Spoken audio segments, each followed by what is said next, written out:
তো হ্যালো বন্ধুরা, আজকে আবারও একটি নতুন ভিডিও নিয়ে চলে এসেছি। আজকের ভিডিওতে আমি আপনাদেরকে দেখাবো যে ভোটার কার্ডে মোবাইল নাম্বার কোথা থেকে কিভাবে লিঙ্ক করতে হয়। কিন্তু এই ভিডিওটা একটি ইউনিক বিষয় আমি জানাতে চাই, সেটি হলো ডিলিট ভোটারদের, যাদের নাম ডিলিট হয়ে গেছে বা যারা এখনও পর্যন্ত ট্রাইব্যুনালে আবেদন করেছেন বা করেননি, প্রত্যেককেই বলবো যে মোবাইল নাম্বারটি কিন্তু ভোটার কার্ডের সঙ্গে লিঙ্ক করে রাখবেন। ঠিক আছে, তাহলে চলুন, যদি আমাদের এই ইউটিউব চ্যানেলে আপনি নতুন হয়ে থাকেন তাহলে অবশ্যই আমাদের ইউটিউব চ্যানেলটি সাবস্ক্রাইব করে পাশে থাকা বেল আইকনটিতে ক্লিক করে অল নোটিফিকেশান অন করে দেবেন, যেন আমাদের পরবর্তী ভিডিও আপনার কাছে পৌঁছায়।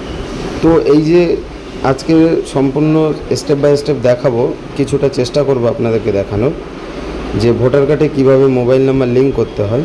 কিন্তু এটি কিন্তু খেয়াল রাখবেন যে এই ভিডিওটা কিন্তু ডিলিট ভোটারদের জন্য বলা হচ্ছে, যাদের ভোটার কার্ডের নাম ডিলিট হয়ে গেছে তারা কিন্তু এই ভোটার কার্ডের সঙ্গে মোবাইল নাম্বারটি অবশ্যই লিঙ্ক করে রাখবেন। তার জন্য আপনাদের কী করতে হবে, লিঙ্ক কিন্তু আমাদের এই ভিডিও ডিসক্রিপশানে আপনারা পেয়ে যাবেন, ডিসক্রিপশান চেক করলে। ঠিক আছে, ক্লিক করার পরে আপনাদের মোবাইল নাম্বার দিয়ে লগ ইন করে নিতে হবে।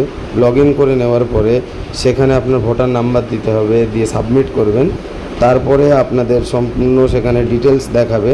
ঠিক আছে, ডিটেলস দেখানোর পরে সেই নিচে একটি সাবমিট অপশান থাকবে, সাবমিটে বা ওকে অপশান থাকবে, সেখানে ক্লিক করবেন।